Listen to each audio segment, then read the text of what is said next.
चंदौली के इस शहीदी धरती पर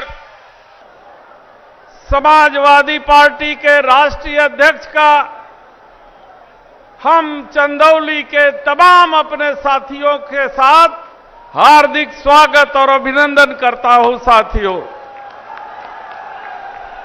साथियों, ये धरती शहीदी धरती रही है। देश के लड़ाइयों में अंग्रेजों से लड़ते हुए चंदौली के लोगों ने अपनी जान तक कुर्बान की है। ये पंडित कमलापति त्रिपाठी जी की धरती रही है, ये लोहिया जी की धरती रही है। साथियों, मैं यहां के एक एक वासियों का, चंदौली के तमाम नौजवानों का मैं तहे दिल से सर झुका करके हार्दिक स्वागत और अभिनंदन करता हूं। साथियों, मंच पर आसीन हम लोगों के साथी विधायक पूर्व मंत्री आदरणीय ओम प्रकाश जी,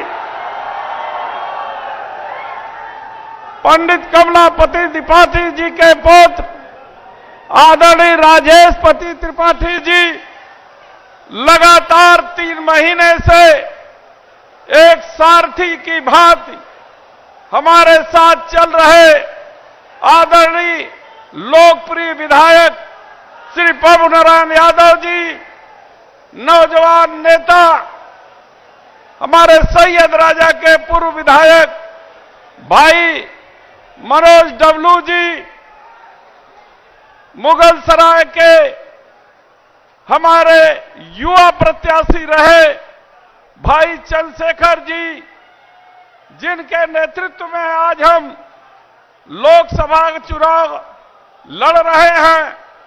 हम लोगों के जिला अध्यक्ष आदरणीय श्री सत्यराय राजभर जी, मंच पर इस लोकसभा के प्रभारी आदरणीय श्री सुरेंद्र पटेल जी, पूर्व विधायक पूर्व मंत्री सेवापुरी, मंच पर बैठे हुए हमारे जिला अध्यक्ष वाराणसी भाई सुजीत कुमार लक्कड़ जी, हमारे तमाम साथीगण एमएलसी सिन्हा जी और वीरेंद्र बिंद जी जो बिंद समाज से आते हैं, लालता बिहार जी, हमारे कैप्टन सत्यनारायण प्रजापति जी, हमारे मंच पर बैठे हुए कांग्रेस के नेता भाई देवेंद्र मुन्ना जी और तमाम मंच पर बैठे हुए हमारे साथीगण और दूर दूर से हमारे विधानसभा अध्यक्ष मुगल सराय विधानसभा अध्यक्ष हमारे सैयद राजा विधानसभा अध्यक्ष चंदौली के हमारे मुगल सराय के, साथ ही साथ अजगरा के सम्मानित विधानसभा अध्यक्ष भाई बाबूलाल यादव, चिरई गांव शिवपुर के हमारे विधानसभा अध्यक्ष अक्षय कुमार बबलू जी के नेतृत्व में तमाम हमारे समाजवादी साथी आए हैं। मैं इस मंच के माध्यम से सबका स्वागत और अभिनंदन करता हूं। साथियों, ये लड़ाई विचारधाराओं की लड़ाई है।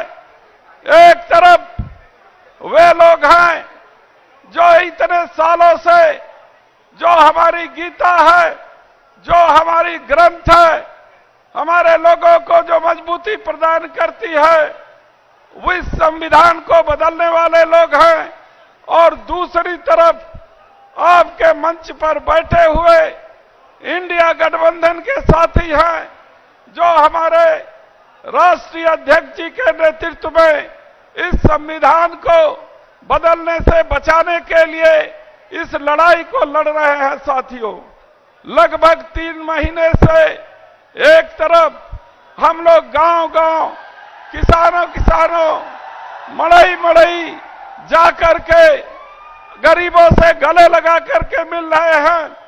दूसरी तरफ वो सामंतवादी ताकतें बड़े लोगों के घर पर रुक करके अपने कारिंदों के जरिए जिस तरीके से बुला बुला करके गरीबों से बात करते हैं, उनके गुंडों, उनके द्वारा तैनात लठैतों, उन साथियों के द्वारा जो मतदाताओं को सामंतों की तरीके से जो पहले राजा महाराजा करते थे, उस तरीके से बुला बुला करके बात करते हैं, वो गुंडों के और धनबल के आधार पर हमारे लोकसभा क्षेत्र के गरीब जनता को चुनौती दे रहे हैं। मैं आप लोगों से कहना चाहता हूं, ये गरीब समाज जब अंग्रेजों को इस धरती से भगा सकता है, ये लोकसभा का क्षेत्र चंदौली के लोग अंग्रेजों से लड़कर भगा सकते हैं, तो ये इन सामंती ताकतों का इनका जवाब मुंह तोड़ देंगे। मैं आपसे वादा करता हूं कि आप लड़ाई इस लड़ोगे, इन लठैतों को, इन बाहुबलियों को उन्हीं की भाषा में जवाब दोगे। हम आपके साथ हैं, जब तक हमारे शरीर में एक खून का कतरा भी रहेगा, तब तक हम अपने साथियों के साथ खड़े रह करके उनकी तरफ से इस लड़ाई को लड़ने का काम करेंगे। मैं आप सभी साथियों का इतनी भारी संख्या में आकर के स्वागत किए हैं, मैं हार्दिक स्वागत और अभिनंदन करके निवेदन करना चाहता हूं कि माननीय अध्यक्ष जी, 10 साल में इस चंदौली ने केवल झूठे वादे को सुना है, यहाँ के नौजवानों को केवल छला गया है, नौकरी के नाम पर इनको धोखा दिया गया है। यहाँ के कैबिनेट मंत्री होते हुए भी एक छोटा सा कारखाना भी नहीं लगा पाए, नौजवानों के अस्पताल के लिए भी कोई काम नहीं किए, शिक्षा के क्षेत्र में कोई काम नहीं किए। आपका आशीर्वाद मिला, आपका साथ मिला, तो चंदौली जनपद को जैसे पंडित कमलापति त्रिपाठी जी ने सजा करके रखा था, उसी तरीके से चंदौली की धरती को सजा करके रखूंगा, गले लगा करके रखूंगा, आपके साथ रह करके लड़ूंगा। इन्हीं चंद शब्दों के साथ मैं पुनः आपका अभिनंदन करते हुए अपनी वाणी को मैं विराम देता हूं। जय हिंद, जय इंडिया गठबंधन, जय समाजवाद। बिना देर किए आप सबके, हम सबके नेता, भारत के भविष्य माननीय श्री राष्ट्रीय अध्यक्ष जी का आग्रह करता हूं, एक बार जोरदार नारा लगाएं।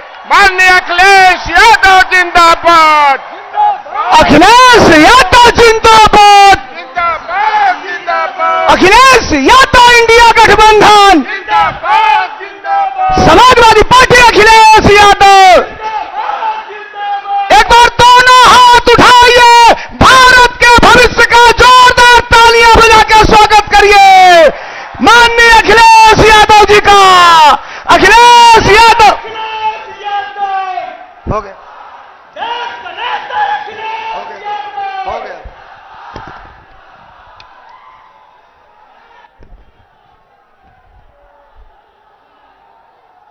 समाजवादी पार्टी और इंडिया गठबंधन के हमारे प्रत्याशी पूर्व मंत्री बीरेंद्र सिंह जी,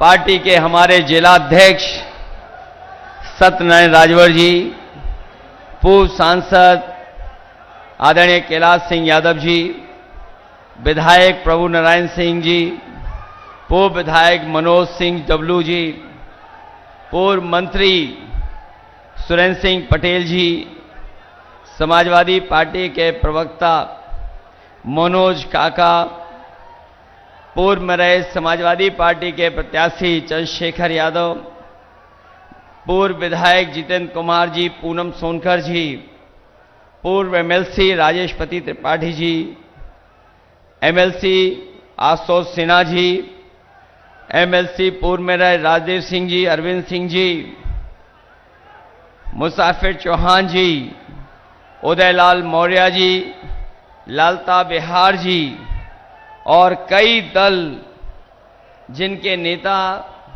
मंच पर हैं, समाजवादी पार्टी के सभी हमारे नेता पदाधिकारी, इंडिया गठबंधन के, कांग्रेस पार्टी के सहयोगी, उनके संगठन के लोग, अनिल पासवान जी, इंडिया गठबंधन की मदद करने वाले संतोष पाठक जी, धर्मेंद्र तिवारी जी, संजय मौर्य जी, शंभुनाथ जी, देवेंद्र प्रताप सिंह जी मुन्ना और बड़ी संख्या में इंडिया गठबंधन के सभी हमारे नेता, सहयोगी, साथी, पदाधिकारी और इस चुनावी जनसभा में उपस्थित हमारे सभी आदरणीय बुजुर्ग, किसान भाई, बड़ी संख्या में नौजवान साथी, माताएं, बहनें और पत्रकार बंधुओं, मैं सबसे पहले चंदौली लोकसभा के यहां पर उपस्थित आप सभी का बहुत बहुत धन्यवाद और आभार प्रकट करना चाहता हूं। जहां गर्मी है और 45 डिग्री से ऊपर का टेम्परेचर है, जहां पंडाल में हमें बड़ी संख्या में लोग दिखाई दे रहे हैं, लेकिन जहां कोई छाया नहीं है, उसके बावजूद भी दाईं तरफ और सड़क से लेकर के और बाउंड्री तक पे जो बड़ी संख्या में लोग उपस्थित हैं, इधर बाईं तरफ भी हैं, मैं इन सब का बहुत बहुत धन्यवाद, आभार प्रकट करता हूं। मैं देख रहा हूं जब से चुनाव पूर्वांचल की तरफ आया है, जो पश्चिम से हवा चली थी, इधर पूर्वांचल के लोगों ने मन बना लिया है कि जो इंडिया गठबंधन के लोग हैं, इनका तो साथ देना ही देना है। वहीं भारतीय जनता पार्टी ने पिछले 10 साल से जो लगातार धोखा देने का काम किया है, उनका सफाया करने का काम करेंगे।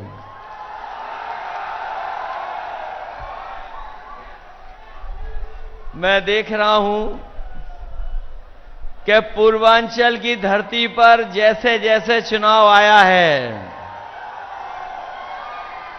यहां के लोगों ने, जहां भारतीय जनता पार्टी के लोगों का होश उड़ाया है,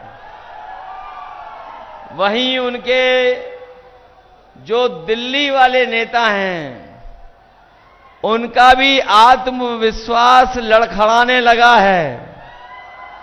और न केवल उनका आत्मविश्वास लड़खड़ाया है, बल्कि जो भाषा का इस्तेमाल कर रहे हैं या जो उनकी जबान से निकल रहा है, कहीं न कहीं वो लड़खड़ाते हुए अपने भाषण में नजर आ रहे हैं। अब न जाने कौन सा भाषण वो दे रहे हैं। उनकी पुरानी कहानी को कोई अब सुनना नहीं चाहता है। और जब वो चुनाव हारने लगे हैं,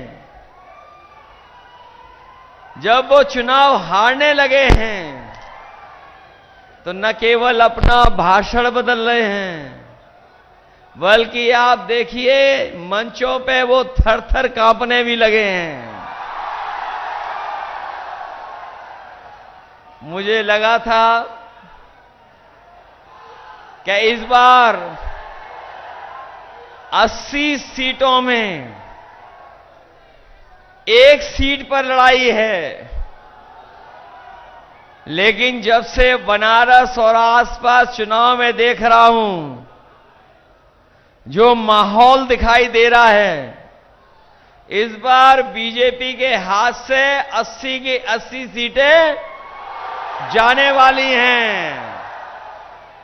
और इसलिए जा रही हैं कि इन्होंने सपना दिखाया था बनारस के लोगों को कि क्यूटो बना देंगे।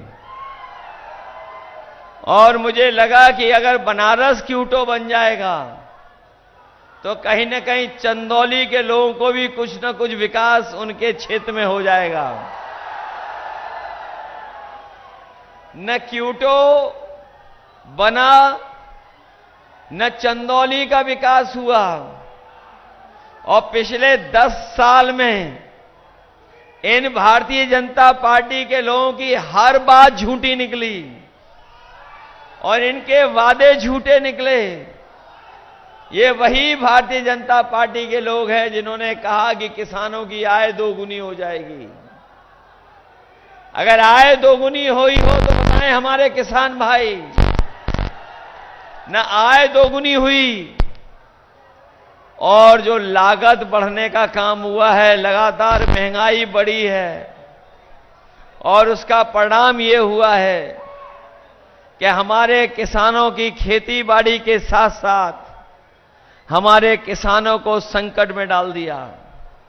जिन किसानों के खेती के लिए पैसा आना था, जो खेती बाड़ी के खेत के खुशहाली के लिए पैसा आया, वो भारतीय जनता पार्टी के लोगों ने अपनी जेब में रख लिया। किसान के हाथ कुछ नहीं लगा।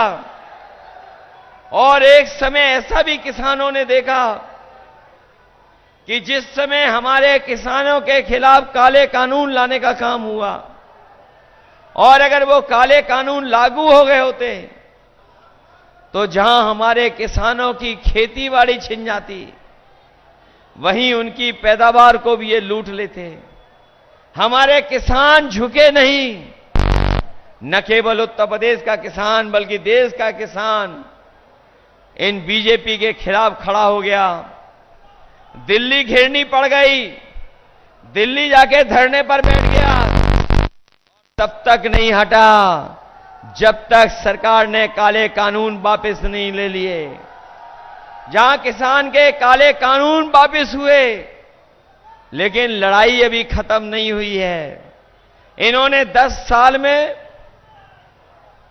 बड़े बड़े उद्योगपति, कारोबारी, बड़े बड़े कारखाने चलाने वालों का लगभग 25 लाख करोड़ रुपए इन्होंने माफ कर दिया बैंकों का।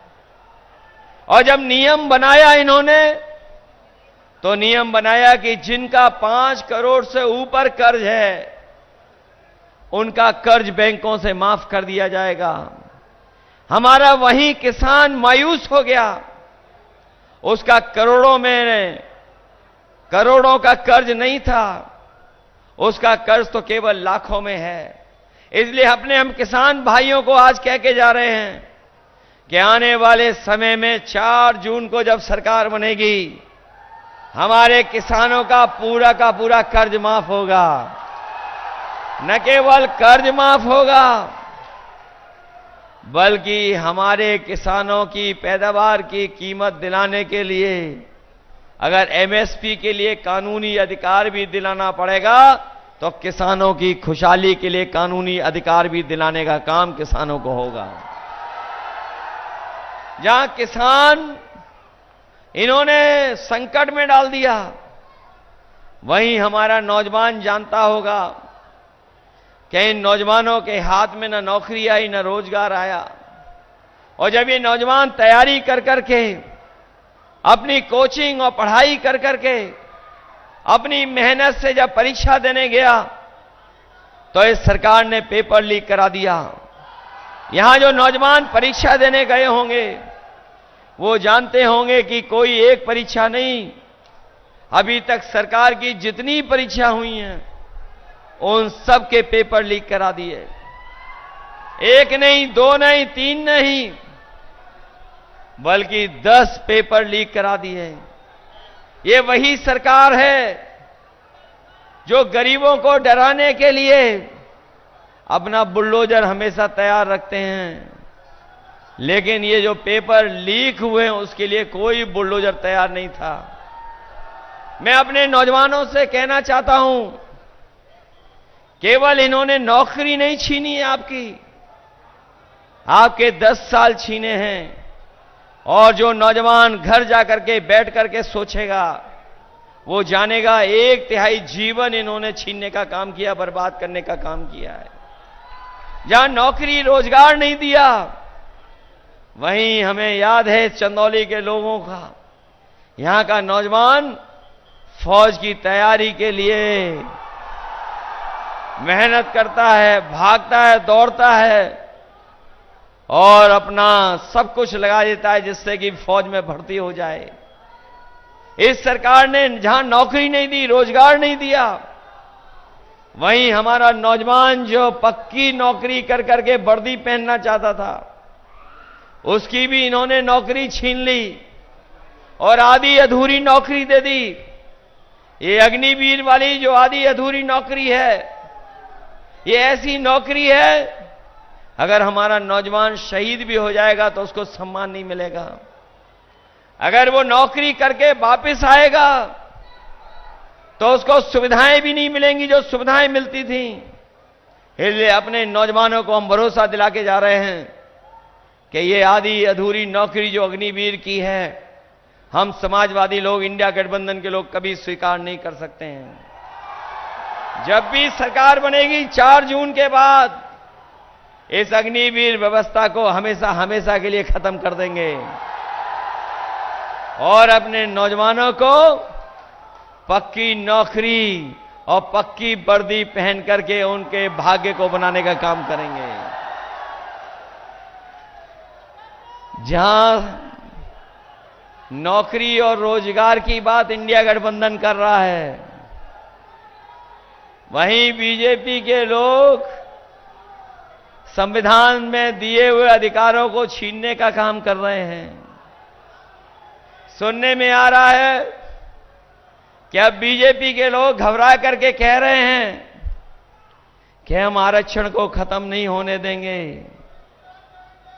हम आरक्षण को खत्म नहीं होने देंगे, संविधान को नहीं खत्म होने देंगे। लेकिन जो नौजवान पढ़ा लिखा है वो जानता होगा, पिछले 10 साल के इनके फैसलों ने जहां संविधान को ठेस पहुंचाई है, समय समय पे इन्होंने बदलने का काम किया है और वहीं हर चीज को बेच करके, निजीकरण करके इन्होंने हमारे आपके आरक्षण के साथ भी खिलवाड़ की है। केवल सरकारी नौकरियों की तो की खिलवाड़ है, बल्कि जिन संस्थाओं में हमें आपको नौकरी मिल जाती थी, उन संस्थाओं को भी खत्म कर दिया। ये 69,000 वाले जानते होंगे, पिछले जाने कितने सालों से लड़ाई लड़ रहे हैं। इन्हें लड़ने के लिए न जाने कहां कहां जाना पड़ रहा। कभी मंत्रियों को घेरे, सरकार को घेरे, मुख्यमंत्री को घेरे, किसी ने इनकी सुनवाई नहीं की।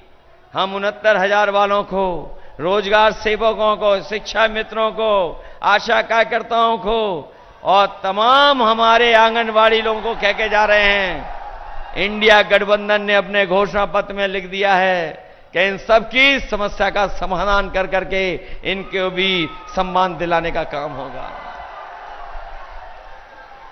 जो लोग 400 पार का नारा दे रहे थे, जब से पूर्वांचल में चुनाव आया है वो 400 पार का नारा भूल गए हैं। अब वो 400 पार का नारा इसलिए भूल गए हैं क्योंकि उन्हें गणित समझ में आ गया है कि जिस तरीके से 60 लाख बच्चों को इन्होंने परीक्षा के पेपर लीक करा करके घर बैठा दिया है, न केवल वो नाराज हैं बल्कि उनके मां बाप भी नाराज हैं। और अगर उनका हिसाब किताब लगा लें हम, तो सोचिए आप कि 3 अगर एक परिवार से नाराज हैं और 60 लाख ऐसे परिवार हैं जिनको नौकरी की वजह से घर बैठना पड़ गया, तो 3 का गुणा अगर हम 60 लाख से कर दें तो 1 करोड़ 80 लाख बनता है। और यही 1 करोड़ 80 लाख अगर हम भाग दे दें 80 लोकसभाओं से, तो बताओ हर लोकसभा से 2,25,000 वोट कम हो गया कि नहीं हो गया? अगर एक लोकसभा में केवल पेपर लीक से 2,25,000 वोटों का नुकसान हो गया, तो बताओ उसकी भरपाई कैसे करेगी?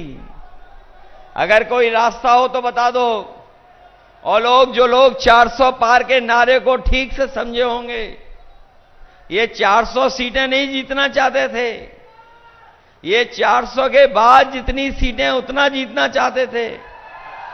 तो अगर 543 में बीजेपी का अगर नारा हम सही मान लें कि 400 पार जीतेंगे, तो बताओ 543 में 400 पार कितनी सीटें हैं?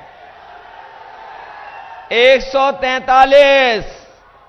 लेकिन जो देश का माहौल है वो ये बता रहा है कि ये 140 करोड़ की जनता इनको 140 सीटों के लिए भी तरसा देगी। इन्होंने जहां किसान नौजवानों को संकट में डाल दिया, वहीं जितनी भी योजनाएं समाजवादी सरकार में चल रही थीं, उन योजनाओं को बर्बाद कर दिया। जो एम्बुलेंस चलाई थी, जो गरीबों को अस्पताल तक इलाज के लिए ले जाती थी, वो एम्बुलेंस भी इन्होंने खराब कर दी, बर्बाद कर दी। और पुलिस को लेकर के जो व्यवस्था बनाई थी, जो 100 नंबर दी थी, इन्होंने नाम बदल करके, नंबर बदल करके 112 कर दिया। और जब से सरकार ने 100 से 112 किया है, हमारे पुलिस के भाइयों को लगा कि सरकार ने 112 कर दिया, 100 से 112 नंबर बढ़ा दिया, तो हमें भी अपना रेट बढ़ा लेना चाहिए। बताओ, रेट बढ़ा दिया कि नहीं बढ़ा दिया? हम इनको खाकी वर्दी पहनने वाले भाइयों को भी सावधान करने आए हैं।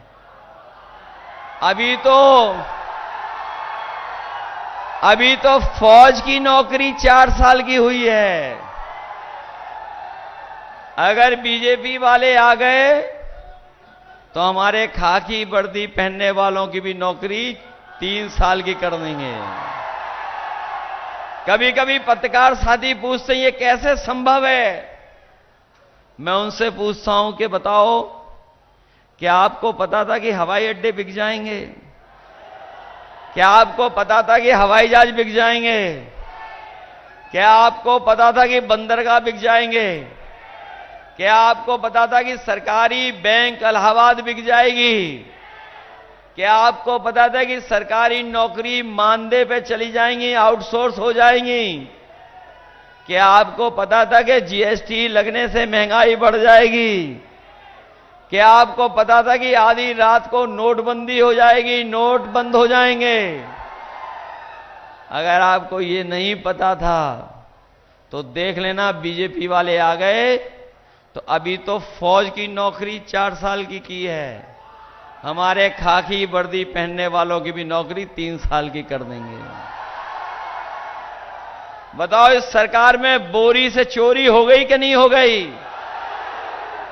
पहले 5 किलो की और फिर 5 किलो की, अब कितने की चोरी हो गई? कभी मैं सोचता हूं ये चोरी कहां से सीख करके आए हैं। जो लोग जानते होंगे, बाजार में गए होंगे, कभी उन्होंने पार्ले जी का बिस्किट पैकेट खरीदा होगा। सोचिए, पहले पार्ले जी का बिस्किट पैकेट कितना बड़ा आता था, और जैसे जैसे महंगाई बढ़ी और उन्होंने मुनाफा कमाना शुरू किया, तो बताओ पैकेट कितना छोटा हो गया। आजकल कितने बिस्किट का पैकेट आ रहा है, और ये बीजेपी वाले आ गए तो एक बिस्किट वाला पैकेट आएगा। सावधान रहना आप लोग। याद कीजिए, डीजल पेट्रोल की कीमत क्या थी? क्या कीमत थी डीजल पेट्रोल की? गैस सिलेंडर की कीमत क्या थी? और हमारे नौजवान कभी कभी सपना देखते हैं मोटरसाइकिल का, कि उनके पास भी मोटरसाइकिल हो। तो पहले बताओ, मोटरसाइकिल कितने रुपए की आती थी और आज कितने रुपए की आ रही है?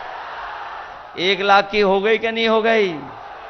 और न केवल ये किया इन्होंने, महंगाई बढ़ाई है, बल्कि हमारे साथी जो कभी बुखार की दवाई लेने गए होंगे वो जानते होंगे, पहले बुखार की गोली 500 mg में बुखार ठीक हो जाता था। इधर देखा है कोरोना के बाद 650 की गोली खरीदने के बाद भी, डोलो गोली खाने के बाद भी बुखार ठीक नहीं हो रहा है। बताओ ये हो गया कि नहीं हो गया? दवाइयां महंगी हो गई कि नहीं हो गई? और याद करिए, जब 2022 में ये लोग आए थे तो आपको हमें राशन में क्या क्या दे रहे थे? राशन में दे रहे थे, दाल दे रहे थे, चना दे रहे थे, रिफाइंड तेल भी दे रहे थे, नमक भी दे रहे थे। बताओ हमारे गरीबों को राशन में आज क्या दे रहे हैं? राशन की गुणवत्ता को बर्बाद कर दिया है। इसलिए अपने गरीब भाइयों को कह के जा रहे हैं कि जहां राशन की इन्होंने गुणवत्ता को खराब किया है, राशन की मात्रा भी कम कर दी है, आने वाले समय में समाजवादी सरकार और इंडिया गठबंधन के लोग आने वाले हैं। हम अपने गरीबों के राशन की मात्रा भी बढ़ाएंगे।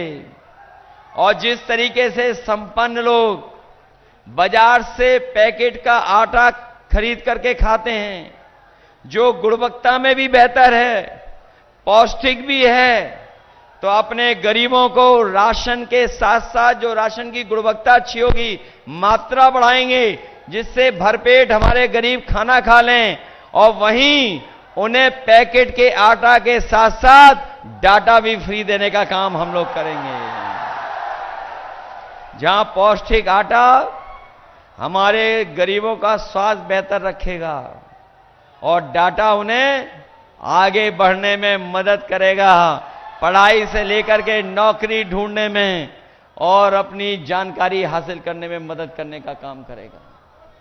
इसलिए साथियों, ये चुनाव जहां हमारे आपके भविष्य का है, वहीं ये चुनाव आने वाली पीढ़ी के भविष्य का भी है।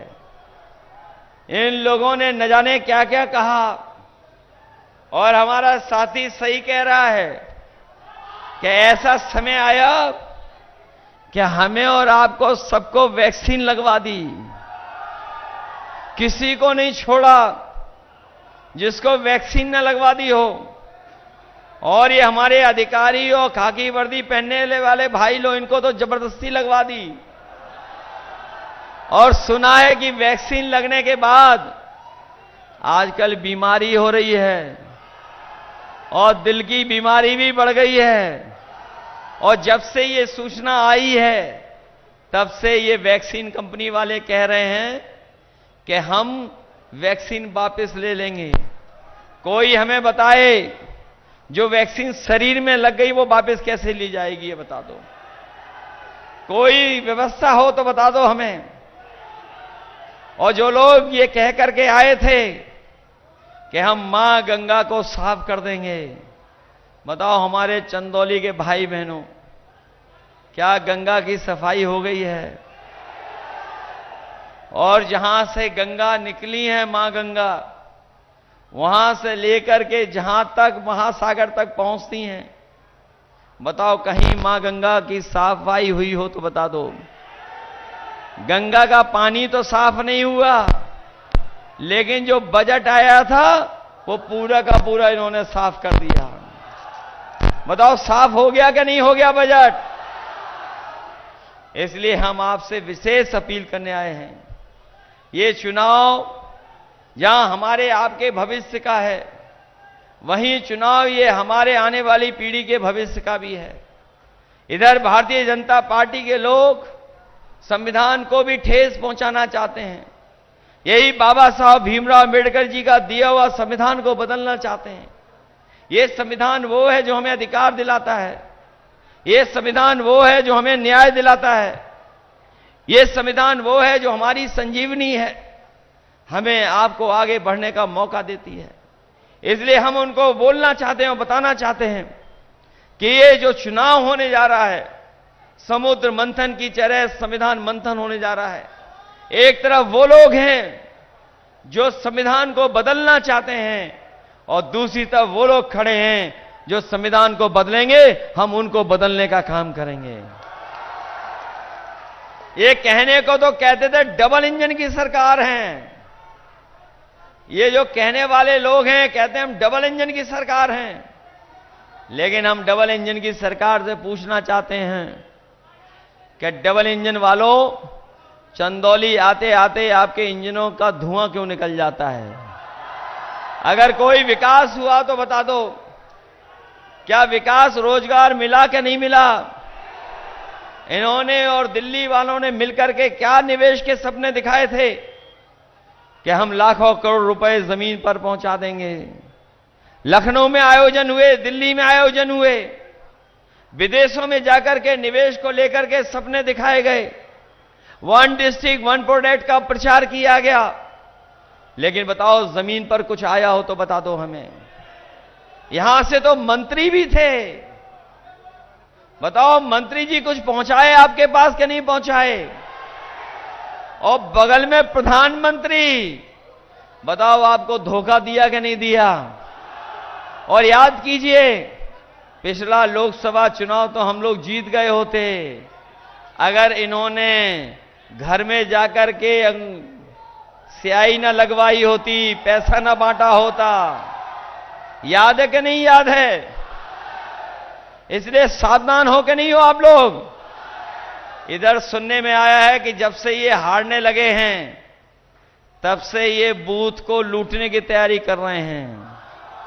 हमारे चंदौली के बहादुर नौजवान हैं, कहीं घबरा तो नहीं जाओगे आप लोग? अगर बूथ पे रोके तो रुक तो नहीं जाओगे? इसलिए अपने बूथ को भी बचाना, क्योंकि आपका वोट पड़ेगा तो न केवल पार्टी जीतेगी बल्कि संविधान भी बचेगा। इसलिए संविधान बचाओगे अपने वोट से। और याद रखना, इंडिया गठबंधन की सरकार बनेगी तो कर्ज माफ होगा, नौकरियां 30 लाख जो सरकारी हैं वो आरक्षण के साथ आपको देने का काम होगा, साथ ही साथ फौज की पक्की नौकरी मिलेगी। और पक्की नौकरी के लिए फौज की संख्या भी बढ़ाई जाएगी, नौकरी की संख्या भी बढ़ाई गई, जिससे ज्यादा से ज्यादा नौजवानों को नौकरी मिल जाए।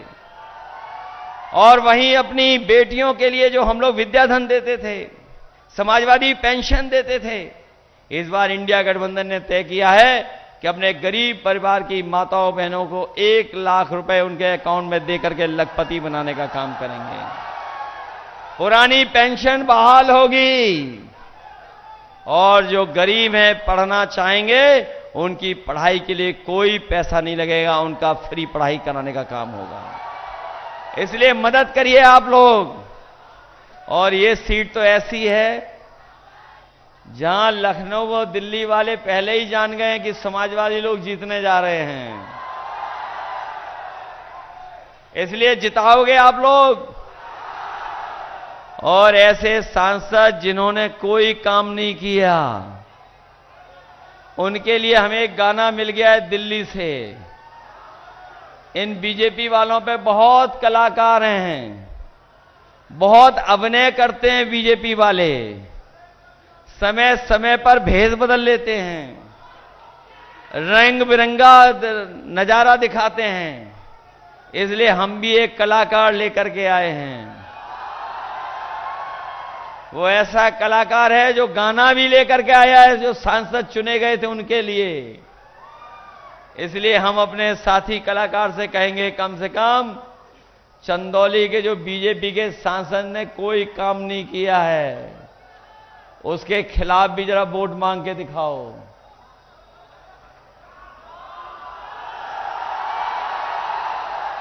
गाना लगाइए, इनका गाना कहां है?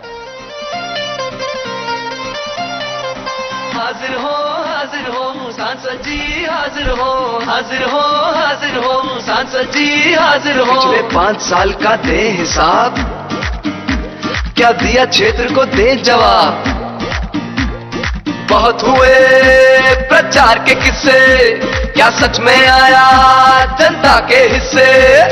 सांसद जी आकर बदलाओ, नहीं तो वापस फिर ना आओ, नहीं तो वापस फिर ना आओ, नहीं तो वापस फिर ना आओ। हाजिर हो सांसद जी, हाजिर हो, हाजिर हो, हाजिर हो सांसद जी हाजिर हो। किसान को भूले वोट को लेकर, आए दुगनी का जुमला देकर, छुट्टा पशुओं ने किया नाक में दम, करी यूरिया बोरी से कम। मजदूर की तुमने मजदूरी मारी, डरी सहमी सी हर लड़की नारी। बिन बिजली के अरे खड़ा है खंबा, बिन पानी के नल का बम्बा। जेब भरी पर भरा न गड्ढा, बिन दवा इलाज पर जाने दद्दा। दुगना हुआ महंगाई से खर्चा, लीक हुआ एग्जाम का पर्चा। बेरोजगारी और बेकारी, लगी नौकरी भी गई है मारी। है भ्रष्टाचार का बोलबाला, कारोबार पे लग गया ताला।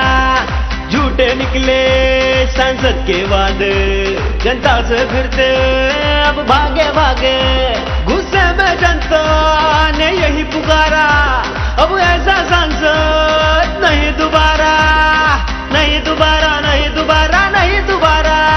अब ऐसे सांसद खारिज हो, खारिज हो, खारिज हो। अब ऐसे सांसद खारिज हो, खारिज हो, खारिज हो। अब ऐसे सांसद खारिज हो। चलिए, बहुत धन्यवाद तुम्हारा। वहीं मैं प्रगतिशील मानव समाज विंद पार्टी की लोकसभा की प्रत्याशी उर्मिला बिंद, जिनका पर्चा खारिज हो गया था, मैं उनको बधाई धन्यवाद देता हूं कि आज वो समाजवादी पार्टी के प्रत्याशी के लिए समर्थन भी कर रही हैं और सहयोग पूरा देने के लिए तैयार हैं। मैं बहुत धन्यवाद और स्वागत करता हूं। वहीं अपने साथियों से कहूंगा कि ये उम्र इन्हें चढ़ा ले गई वहां पर, ये उम्र इनकी है जो चढ़ सकते हैं। अगर सरकार ने नौकरी दी होती तो शायद कुछ और अच्छा काम कर रहे होते हैं। बहुत सावधानी से नीचे आना, और वहीं अपने जितने लोग दूर दूर से आए हैं, बहुत शांति से आप लोग घर वापस जाना और अपने बूथ की तैयारी करना, क्योंकि बीजेपी के लोग हारने जा रहे हैं। और अगर वो मैनेजमेंट करें तो उसके चक्कर में तो नहीं आ जाओगे आप लोग। वो आखिरी के समय पे जो मैनेजमेंट करते हैं उस पर नजर रखोगे कि नहीं रखोगे नजर?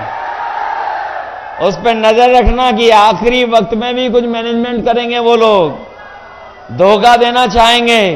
इसलिए आज इस कार्यक्रम के बाद आप सब लोग मिलकर के अपने बूथ पर जीतने की तैयारी करना और समाजवादी पार्टी के प्रत्याशी पूर्व मंत्री वीरेंद्र सिंह जी के लिए साइकिल पर वोट मांगने का काम करना, यही निवेदन, यही मैं अपील आपसे करने आया हूं। आप सबका बहुत बहुत धन्यवाद और आभार प्रकट करता हूं।